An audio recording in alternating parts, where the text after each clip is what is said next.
බුදුහාමුදුරුවෝ දේශනා කරනවා මේ සූත්‍රයේදී විශේෂයෙන්ම මේ ලෝකයේ ඇතැම් පුද්ගලයෙක් ඉන්නවා කියලා ජලයේ ගිලුනොත් ගිලුනම වෙන පුද්ගලයෙක් වගේ.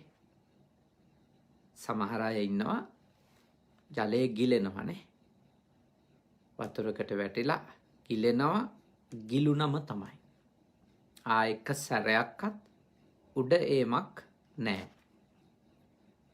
ජලයේ ගිලුනොත් ගිලුන වගේම පුද්ගලයෙක් ඉන්නවා කියලා භාග්‍යවතුන් වහන්සේ දේශනා කරලා උන්වහන්සේ පෙන්වලා දෙනවා ඒ වගේ කෙනෙක් වෙන්නේ කවුද?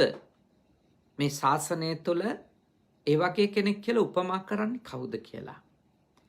ඒ තමයි බුදුරජාණන් වහන්සේගේ දේශනාවට අනුව විශේෂයෙන්ම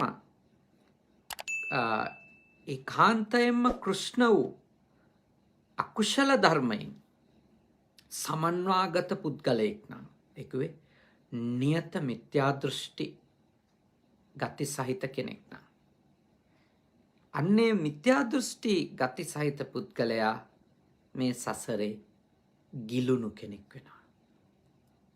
ඒකුවේ දශ අකුසල ධර්ම අතර මිත්‍යා දෘෂ්ටිය තමයි බලගතුම අකුසලය. මිනිස්සෙක් ප්‍රාණඝාත අකුසලය කරන එකනොත් අවඩක් අයහපතක් එයාට සිද්ධ වෙනවා. අකුසල කර්මපතයක් එය. හොරකම් කිරීමෙන්, වැරදි කාමයේ යෙදීමෙන්, බොරු, කේලම්, පරුස වචන, හිස් වචන කීමෙන් අවඩක් අයහපතක් සිද්ධ වෙනවා. මෙලොවට පරලොවට විපාක ලැබෙන අකුසල් මේ කියන කර්මය තුල සැකසෙනවා.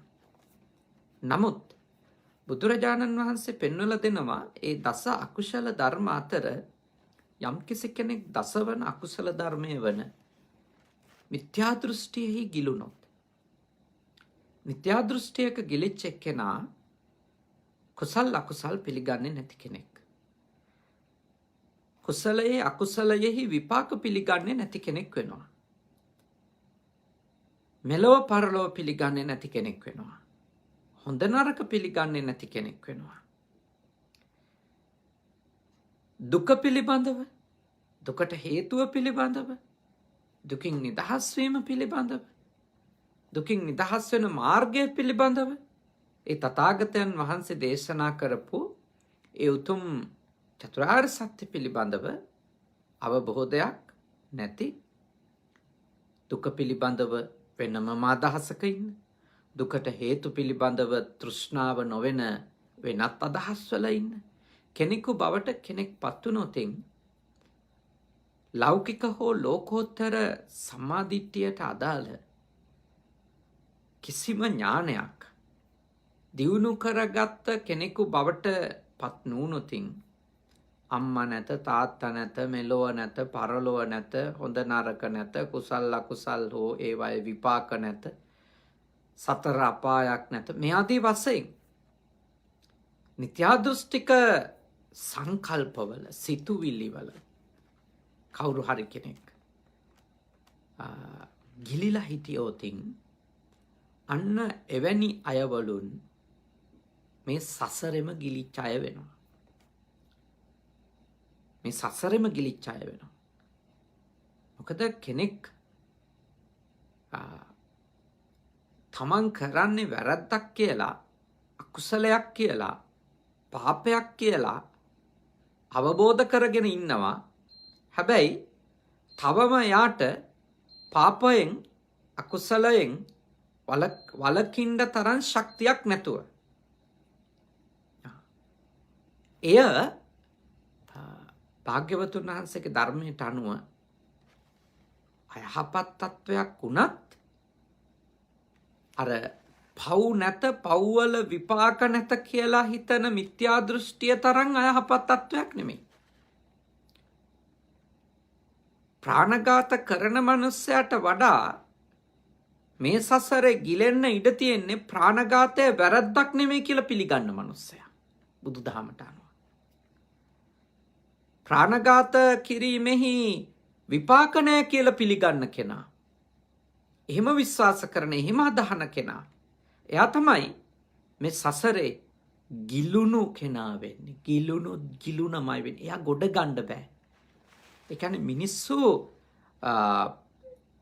එල්ලිලා ඉන්න මතවාද, සංකල්ප, දෘෂ්ටි නිසා මිනිස්සු නිවැරදි පාරට ගේන එක හරි අමාරුයි.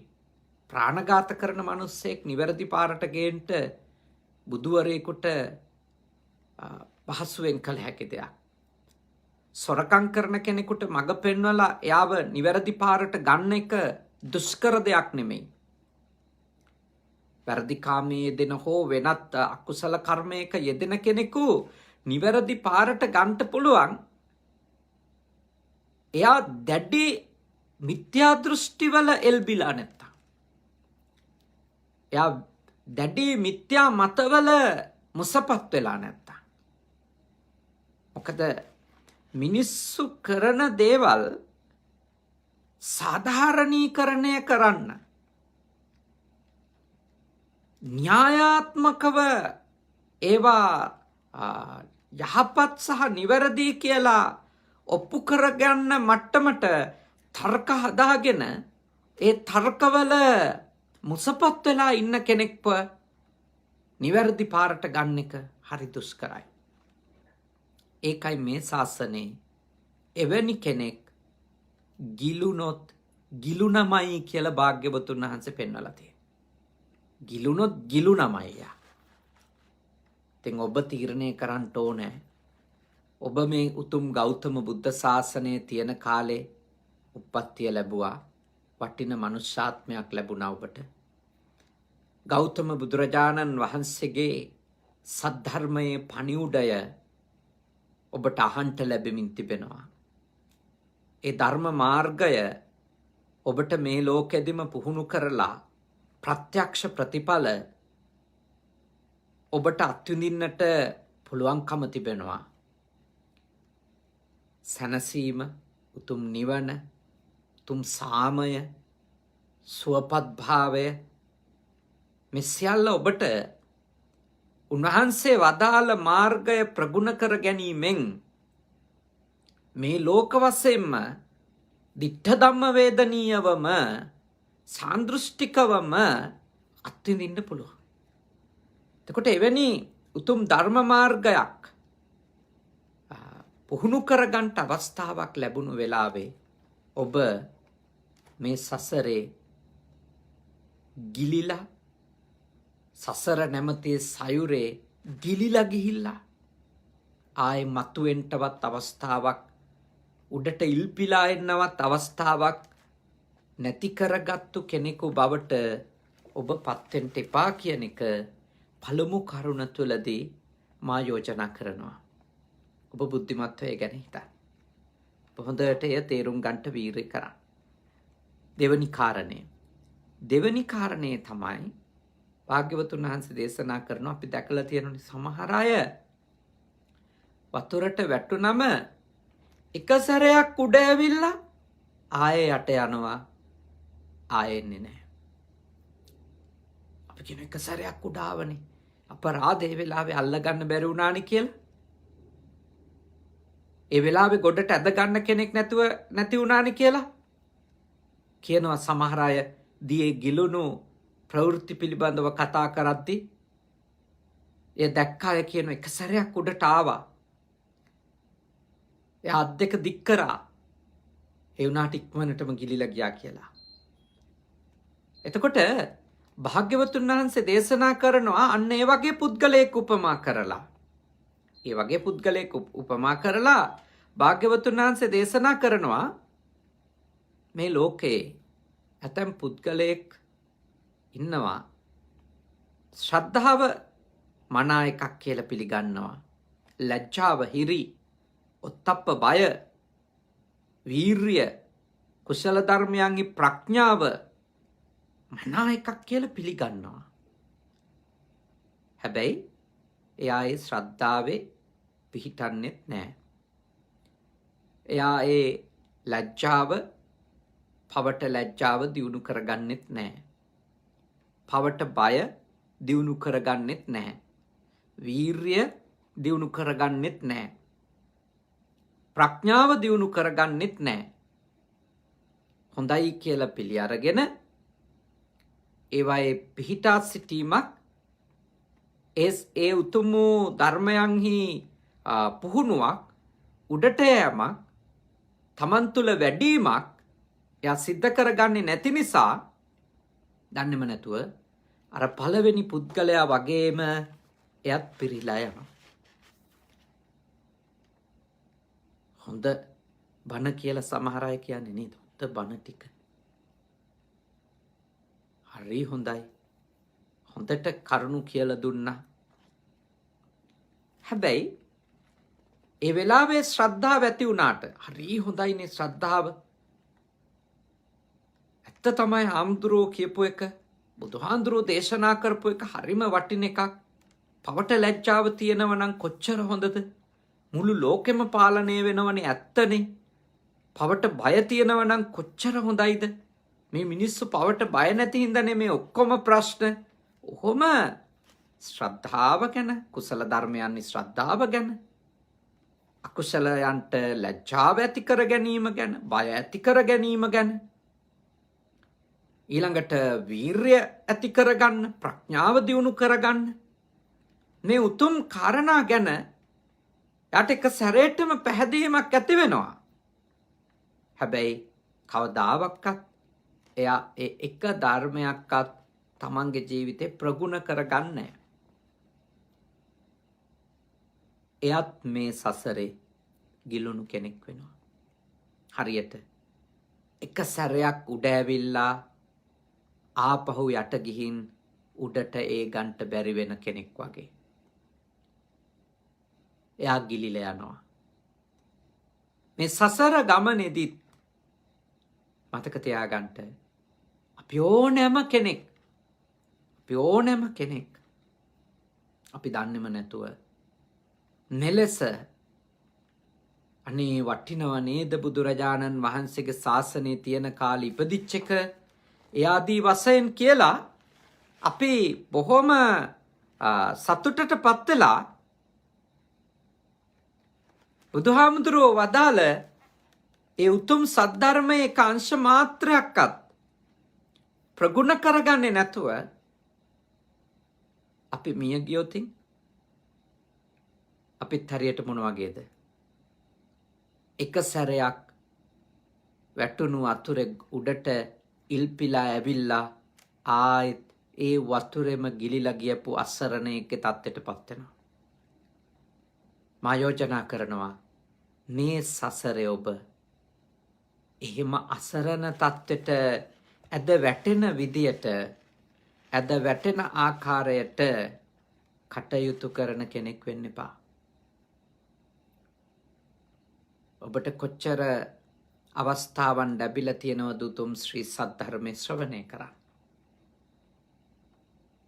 ඉස්සර නම් සද්ධර්මයේ දුර්ලභයි.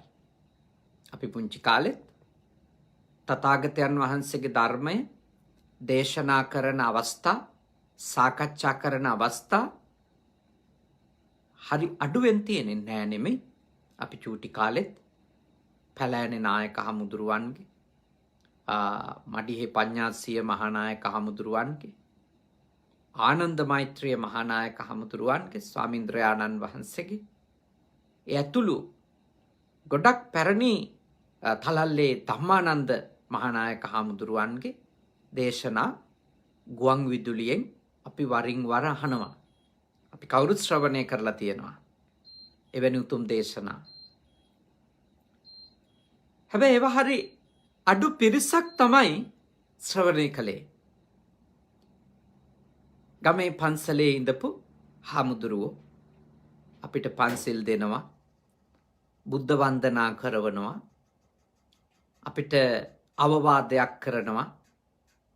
නමුත් ධර්ම කරුණු ප්‍රබල ලෙස සාකච්ඡා කිරීමක්, දේශනා කිරීමක් සිද්ධ වුණේ කලාතුරකින්.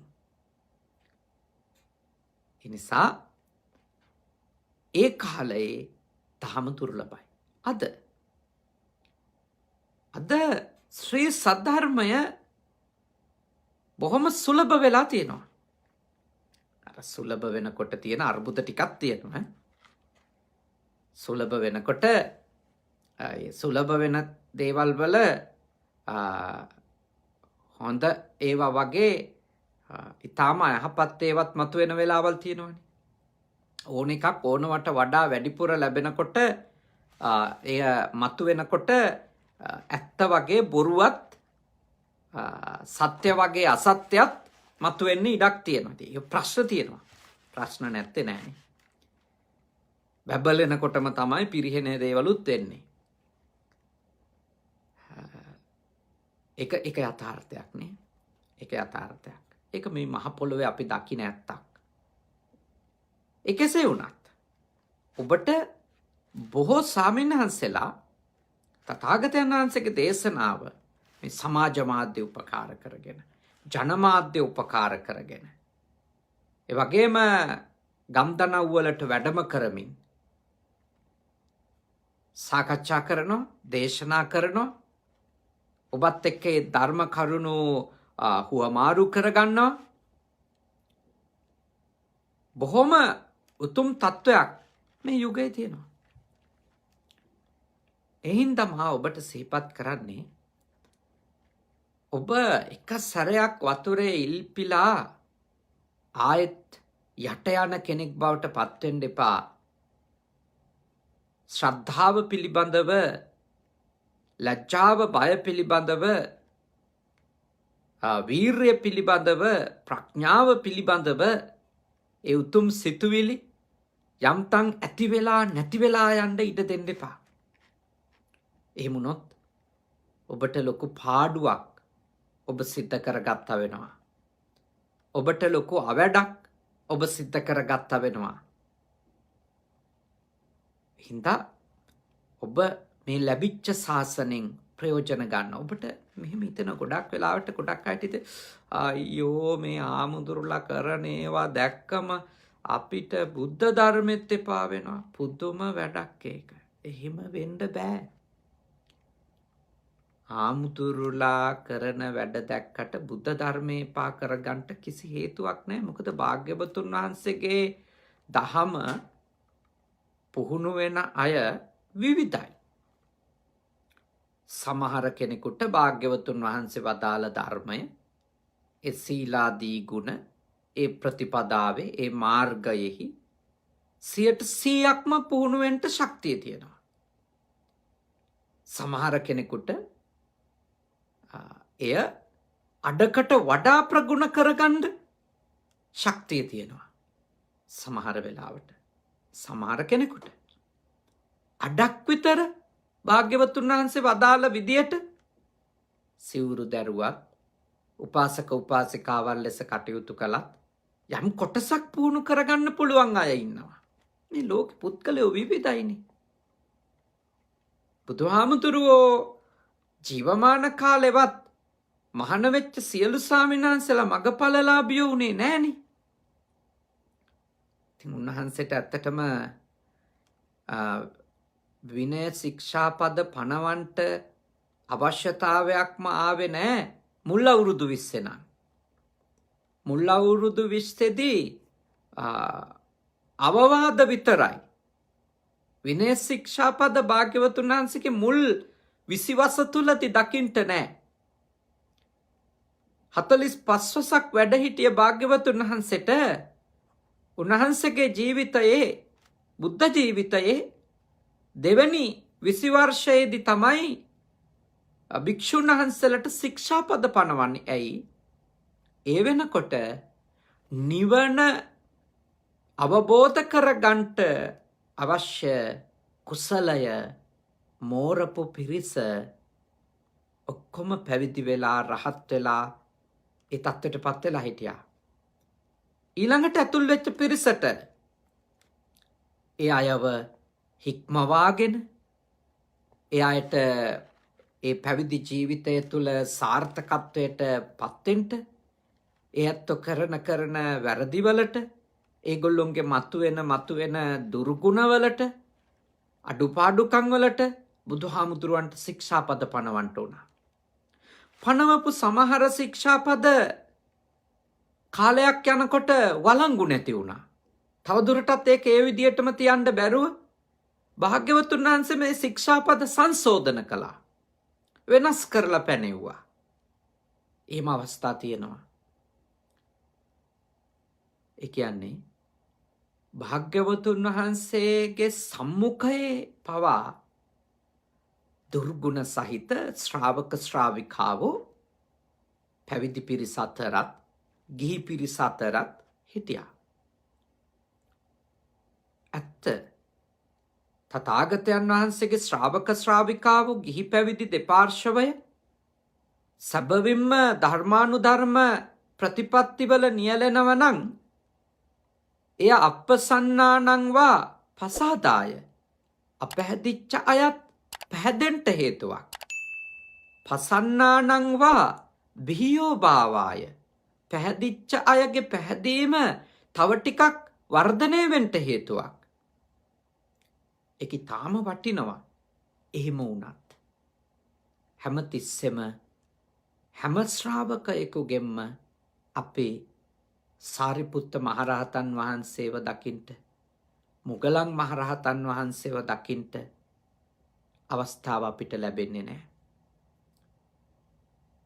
හැම පොඩි හාමුදුරු කෙනෙකුගෙන්ම රාහුල පොඩි හාමුදුරුවෝ දකින්ට අපිට අවස්ථාව හම්බ වෙන්නේ නැහැ. අපි තේරුම් ගන්න තමයි ඕනේ. උන්වහන්සේලා පුළුවන් ශක්ති ප්‍රමාණයෙන් ධර්මයේ ප්‍රගුණ කරගනීවි. මොකද ප්‍රගුණ කරගත්තොත් එහි ප්‍රයෝජනය ලැබෙන්නේ කාටද? ඒ ධම පුහුණු වෙන කෙනාට.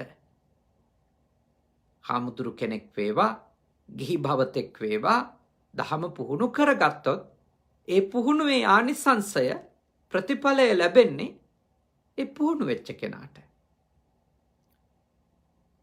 අපි යමෙකුගේ පුහුණුවේ තිබෙන අබල දුබල කන්දිහා බල බල අපි පුහුණුවේ නියැලෙනවද නැද්ද කියලා තීන්දුව තීරණ ගන්නව නම් ඒක මම හිතන්නේ අනුවන ක්‍රියාවක්. උදාහරණයක් විදියට මම මේ ධර්ම පුහුණුවේහි කොයි වෙලාවක හරි අසමර්ථ වුණොත් මේ ශාසනයෙන් ප්‍රතිඵල ලබා ගන්නට අසමර්ථ වෙලා මා පිරිහිලා ගියතින් මගෙන් දේශනා අහලා ශ්‍රද්ධාව දියුණු වෙලා මේ ශාසනයේ පුහුණුවෙන්ට ආරම්භ කරපු කෙනෙක් කලබල වෙලා සසුන හැරදානවන අනේ අරහාඳුරුවොත් පිරිහිලා ඒ හාමුදුරුවොත් විනාශ වුණා. ඒ හින්දා වැඩක් නෑ මේවා පුහුණු වෙලා කියලා හිතනවන එතකොට ඔබ පැහැදිලා තියෙන්නේ පුද්ගලිකව ස්වාමීන් වහන්සේ කෙනෙක් ගැන. මුලින් පැහැදීම ඇතිවෙන්න එවැනි ස්වාමීන් වහන්සේ කෙනෙක් මෙහෙණින් වහන්සේ කෙනෙක් ගිහි උපාසකතුමෙක් උපාසිකාවක් හේතු වුණා වෙන්න පුළුවන්. උන්වහන්සේගේ මඟ පෙන්වීමෙන් වෙන්න පුළුවන්. ඒ දහම් අහලා වෙන්න පුළුවන් ඔබ මේ දේශනා අහන්ට පටන් ගත්තේ. ආරම්භ කළේ. ඒත් මා ඔබට සිහිපත් කරනවා. ඔබ හැම මොහොතකම උන්වහන්සේ මත ඔබේ ශාසනික අරමුණු තීන්දුව කරන්න යන්න එපා. ඔබ භාග්‍යවතුන් වහන්සේ සරණ යන්න. ඔබ ශ්‍රී සද්ධර්මයේ සරණ යන්න. ඒ ශ්‍රී සද්ධර්මයේ ප්‍රගුණ කරලා මහ රහත් භාවයට පත්වෙච්ච උතුම් ආර්ය මහා සංඝ රත්නයේ සරණ යන්න. එතකොට ඔබට සමහර විට ධර්මය කියලා දීපු හාමුදුරුව පිරිහෙනව දැක්කත් ඔබ ධර්ම මාර්ගයෙන් අයින් වෙන්නේ නැහැ. ඔබ පුළුවන් නම් ඉදිරිපත් වෙලා ඔබ අවබෝධ කරගත්තු දහමෙන් ඔබ අවබෝධ කරගත් ඔබ පුහුණු කරගත්තු ඒ ප්‍රතිපදාවෙන් ඒ වැරදි පාරේ අනෙක් කෙනාට කල්‍යාණ මිත්‍රයෙක් විදියට නැවත මඟ පෙන්වන්න පුළුවන් ඔබට. නිවැරදි පාර ඕක නෙමෙයි නේද කියලා උපකාර කරන්න පුළුවන්. එවැනි උපකාර ගන්න, එවැනි මඟ පෙන්වීමකට ඇහුම්කම් දෙන්න තරම්වත් සංයමයක් නැති තත්වයක ඉන්නව නම්, එච්චරටම කඩන් වැටිලා නම්, පිරිහිලා නම්, අඩුම ඔබට අනුකම්පාවත් හිතෙනවා. වෛරය, ක්‍රෝධය ඇති වෙන්නේ නැහැ. මොකද ඔබ අවබෝධයෙන් ඉන්න නිසා. ඒ නිසා මා යෝජනා කරනවා, ගොඩක් අයට ශ්‍රද්ධාව උපදිනවා. ගොඩක් අයට ලැජ්ජා බය දෙක උපදව ගන්න ඕන කියන ඒක තාම මනා ධර්ම දෙකක් කියන හැඟීම ඇති වෙනවා. වීරිය පිළිබඳව විශාල උද්‍යෝගයක්, කුසල ධර්මයන්හි වීරියවන්ත වෙන්න ඕන කියලා උනන්දුවක් ඇති වෙනවා. ඒ හැඟීම තාම හොඳ දෙයක් කියන හැඟීම, අදහස පහළ වෙනවා. හැබැයි එය අඛණ්ඩව පවතින් නැති වෙන්න, ඒ අඛණ්ඩව පවත්වාගෙන යන්න නොහැකි වෙන තත්වෙට මේ වගේ සිතුවිලි කෙනෙකුට බලපෑම් කරනවා. ඒ හින්දා මම ඔබට මෙත් සිතින් යෝජනා කරනවා, බාහිර අයවලුන් මේ ශාසනයේ අභ්‍යන්තරිකව සිටින අයවලුන්ගේ හැසිරීම මත ඔබ ඔබේ ධර්ම පුහුණුව තීන්දුව නොකළ යුතුයි. ඔබට යමක් තථාගත දේශනාවේ වැටහුණාද සත්‍යයි කියලා, ඒ සත්‍ය ධර්මයේ පුහුණු කරගන්න. වලකින්ට හොඳයි කියලා අවබෝධ වුණා නම් යමක්, එයින් වලකින්ට. වඩන්ට හොඳයි කියලා යමක් අවබෝධ වුණා නම් ඒ වඩන්ට. සමහර විට ඔබට අවබෝධ කරලා දීපු කෙනා ඒක තවම වැලකිලා නැතුව ඇති.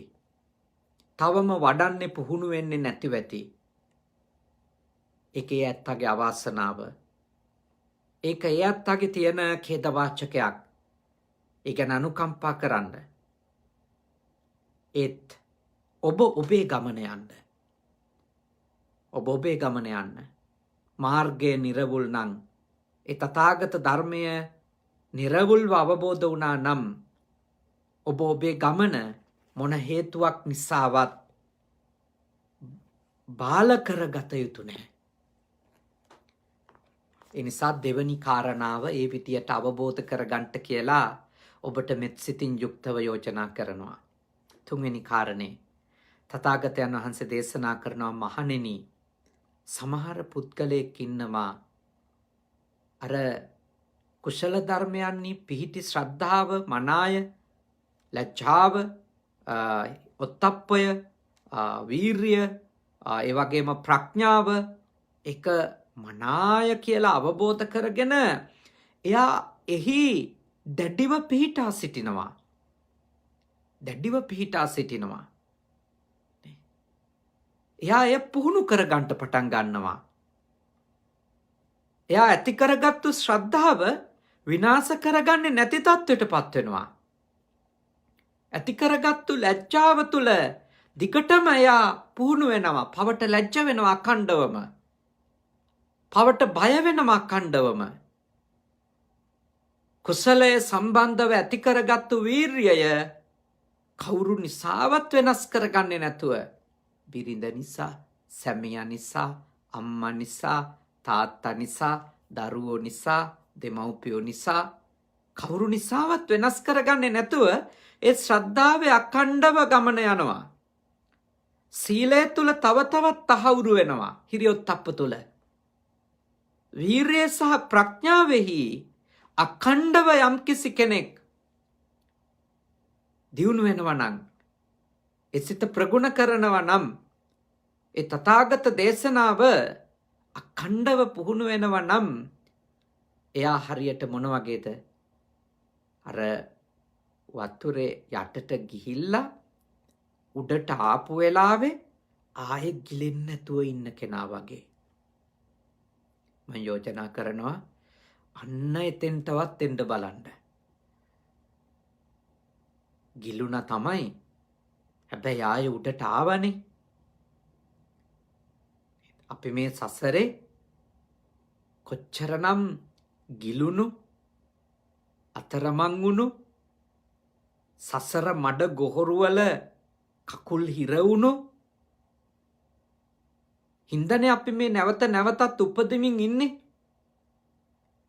දැන් ඔන්න අපිට විශේෂ අවස්ථාවක් ලැබිලා අපි උඩට ආවා.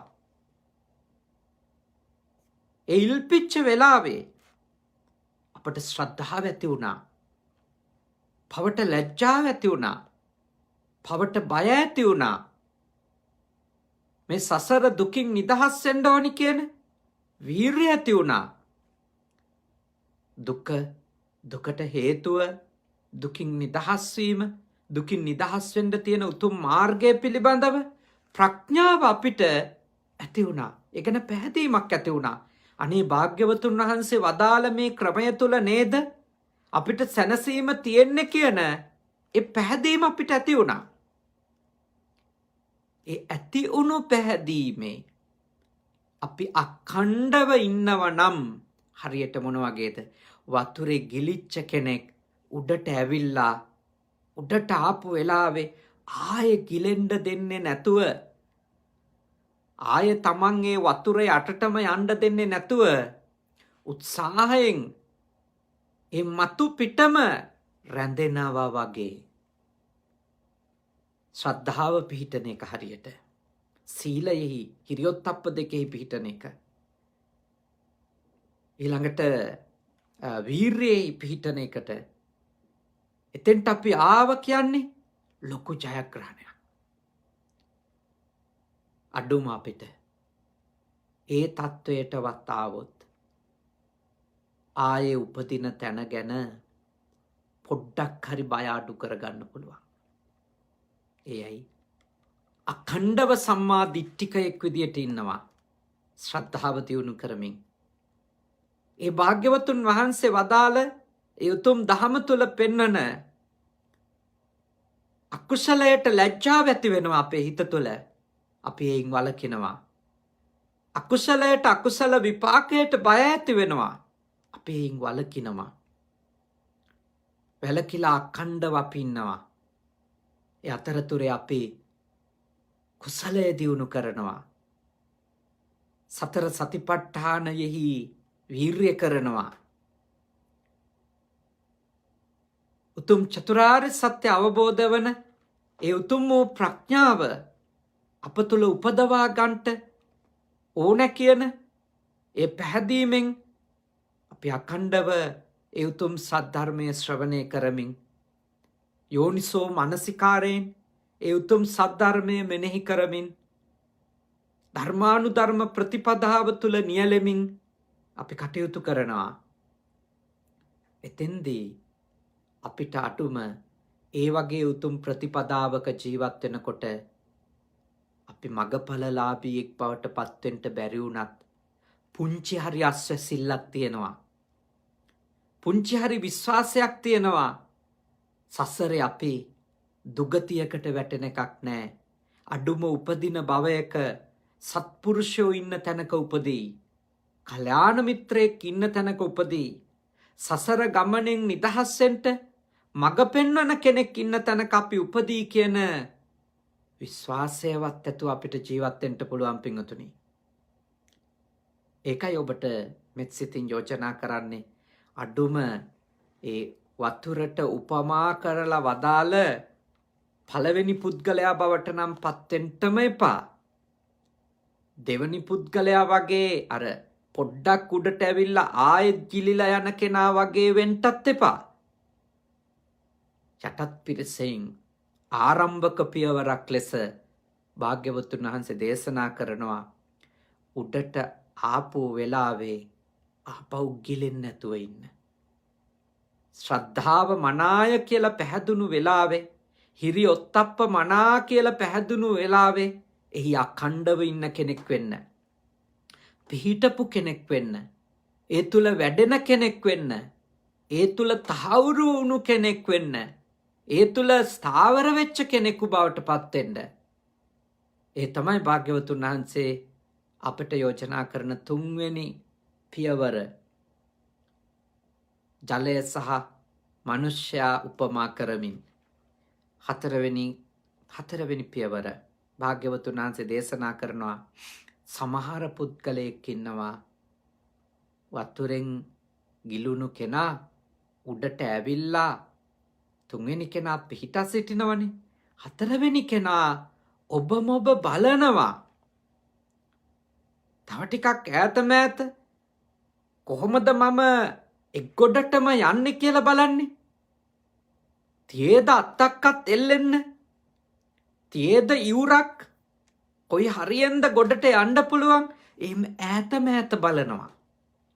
භාග්‍යවතුන් වහන්සේ ඒ සිව්වන පුද්ගලයා උපමා කරනවා සෝතාපන්න ඵලයට පත්වුණු කෙනාට.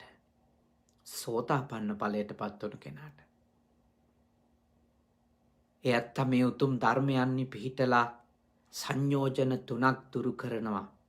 සක්කාය දිට්ඨිය, විචිකිච්ඡාව, සීලබ්බත පරාමාස කියන සංයෝජන ධර්ම දුරු කරලා නියත සම්බෝධි පරායන වෙනවා. ස්ථිර වශයෙන්ම භව 7ක් ඇතුළත උතුම් නිවනම අවබෝධ කරගන්න තත්වෙට එයාගේ හිත පුහුණු කරගන්නවා. කවදාවක්වත් සතර අපායකට වැටෙන්නේ නැති තත්වෙට ඒ සංයෝජන ධර්ම 3 දුරු වී යෑම නිසා එයාගේ ප්‍රතිපදාව ස්ථාවර වෙනවා. අරියකාන්ත සීලයක පිහිටා සිටින්නට පටන් ගන්නවා. දවසක් භාග්‍යවතුන් වහන්සේ අඹ ඇට 7ක් මිටෙහි තියාගෙන භික්ෂූන් වහන්සේලගෙන් අහනවා, මහණෙනි නුඹලා කුමක් හිතනවද? මිටේ තියෙන අඹ ඇටද වැඩි මේ දඹදිව් තලයේ තියෙන අඹ ඇටද? භික්ෂුන් වහන්සේලා සඳහන් කරනවා, ස්වාමීනි මිටේ තියෙන්න පුළුවන් කොච්චර පොඩි ප්‍රමාණයක්ද? ඒත් මේ දඹදිව් තලයේ මුණ තරම්නම් අඹ තියනවද? ඒවයි ඇට තියනවද? භාග්‍යවතුන් වහන්සේ දේශනා කරන එසේමයි මහණෙනි. මිටේ තියෙන්නේ ස්වල්පයයි. මේ දඹදිව් තලයේ විශාල ප්‍රමාණයක් අඹ ඇට තියෙනවා. සෝතාපන්න නොවුණු කෙනෙකුට උපදින්ට වෙන වාර ප්‍රමාණය මේ දඹදිව් තලයේ තියෙන සියලු අඹ ඇටවලට වඩා වැඩි. කවුරු හරි කෙනෙක් උතුම් සෝතාපන්න ඵලයට පත් වුණොතින් සද්ධර්ම ශ්‍රවණයෙන්, යෝනිසෝ මනසිකාරයෙන්, සත්පුරුෂ සේවනයෙන්, ධර්මානුධර්ම ප්‍රතිපදාවෙන් සක්කාය දිට්ඨි දුරු කරෝතින්, සීලබ්බත පරාමාස, විචිකිච්ඡා දුරු කරගෙන මිය ගියොතින් ඒ අය නැවත උපදින්නේ මෙන්න මෙපමණයි කියලා උන්වහන්සේගේ මිට මොලවගෙන ඉඳපු අඹ ඇට ටික පෙන්නනවා. අඹ ඇට 7ක් එහි තියෙනවා. නත්තේ බවං අට්ඨමං ආදියන්ති. 8වෙනි භවයක් නෑ. සෝතාපන්න වෙච්ච කෙනා භව 7කින් පිරිනුවම් පාන බව තමයි තථාගත දේශනාවේ තියෙන උතුම් මහරහත් භාවයට පත් වෙලා. එනිසායි අපේ පින්වතුන්ලට අර ඉල්පිලා වතුරෙන් ඉල්පිලා එහි තහවුරු වුණාට මදි. ඔබම ඔබ බලන කෙනෙක් බවට අපි පත් වෙන්න ඕන. ඒ කිව්වේ හරියට අර ශ්‍රද්ධාවේ, හිරි ඔත්තප්ප, වීර්ය, ප්‍රඥා කියන ධර්මයන්හි පිහිටලා ඉන්න ගමන් ඊතර වෙන්න මග හොයන කෙනෙක් බවට පත් වෙන්න ඕන. එවැනි කෙනයි සෝතාපන්න ඵලයට පත් වෙන්නේ. එවැනි කෙනා තමයි මේ ශාසනයේ පළවෙනි ජයග්‍රහණය අත්විඳින්න පටන් ගන්නෙ. සසරෙන් නිදහස් වීමේ ඒ උතුම් වැඩපිළිවෙල තුළ තහවුරු වුණු කෙනා බවට පත් වෙන්න පටන් ගන්නෙ. ඊළඟට 5 වෙනි කෙනා භාග්‍යවතුන් වහන්සේ දේශනා කරනවා, තව පුද්ගලයෙක් ඉන්නවා. එයා ඉල්පිලා තරණය කරන්න පටන් ගන්නවා. ඔබම ඔබ බලනවා විතරක් නෙවෙයි, ඔන්න දැන් එයාට පේනවා පැහැදිලිව ඒ ගොඩ වෙන්න පුළුවන් කියලා. එයා තරණය ආරම්භ කරපු කෙනෙක් බවට පත් වෙනවා. කවුද ඒ තමයි සක්‍රුදාගාමි ඵලයට පත් වෙච්ච කෙනා.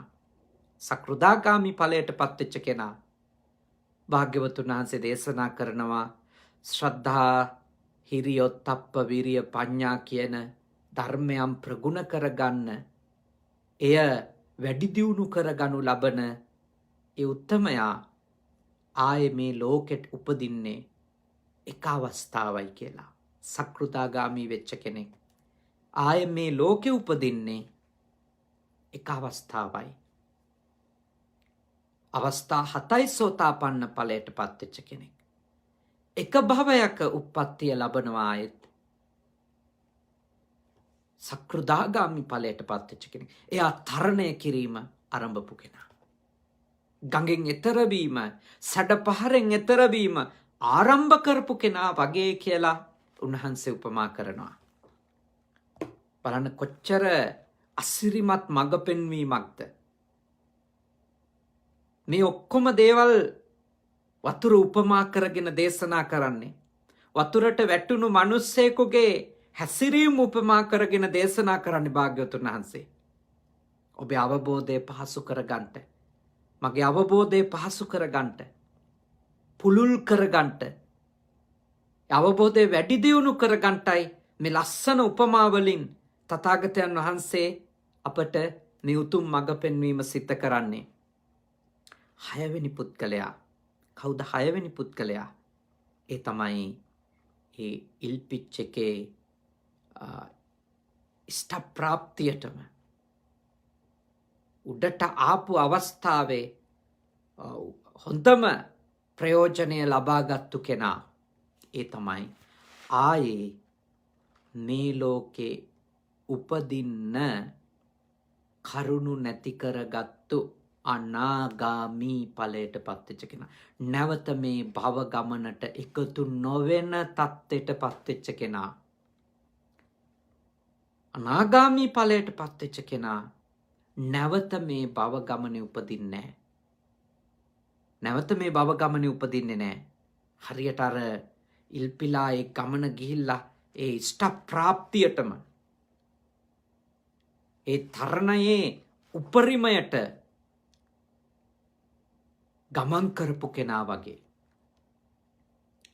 6 වෙනියා.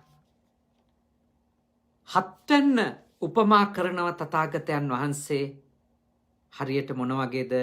සම්පූර්ණයෙන්ම උඩට ඇවිල්ලා වතුරේ ඔබම ඔබ බලලා තරණය කිරීම ආරම්භලා ගම් යූරටම ඇවිල්ලා එතනිනුත් ගොඩට නැග්ග කෙනා වගේ. එතනිනුත් ගොඩට නැග්ග කෙනා. ඊතරම වෙච්ච කෙනා. තව දුරටත් ඒ වතුරේ සල්පයක්වත් නොගෑවී ඉන්න කෙනා.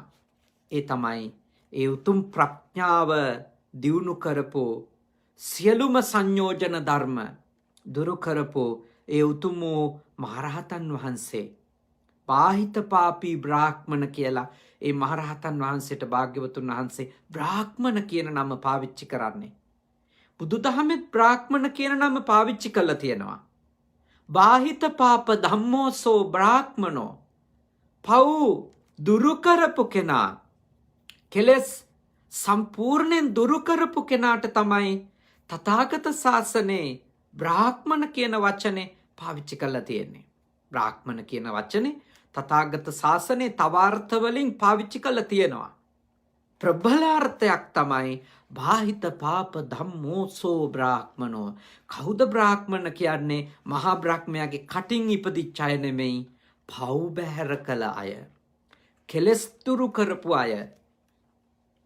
අපට තථාගතයන් වහන්සේ මේ ජලයෙහි වැටිලා උඩට එන අය අතුරින් අවසාන කෙනා 7 වෙනියා වෙන්න කියලා තමයි අපිට අවවාද කරන්නේ. මග නවතින්න නෙමෙයි, 7 වෙනිනම වෙන්න. ඒ උතුම් අවබෝධයට පත් වෙලා නිවනෙහි පිහිටි කෙනා බවට පත් වෙන්න, ඊතර වුණු කෙනා බවට පත් වෙන්න කියලා. ඒ දුෂ්කරයි, ඒ පහසු නෑ. ඒත් භාග්‍යවතුන් වහන්සේ අපිට සහතිකයක් දීලා තියෙනවා. මේ මාර්ගය ප්‍රගුණ කරගත්තොතින් එය නොහැකි දෙයක් නෙමෙයි කියලා. ඒ නිසායි අපි අඛණ්ඩව ශ්‍රද්ධාව දියුණු කරමින් හිරියොත්ප්ප දෙක ඇති කරගනිමින් ඊළඟට සතර සතිපට්ඨානයෙහි වීර්යවන්ත වෙමින් කුසලයෙහි වීර්යවන්ත වෙමින් උතුම් ප්‍රඥාව දියුණු කරගන්නට කටයුතු කරන අය බවට පත්විය යුතු වන්නේ.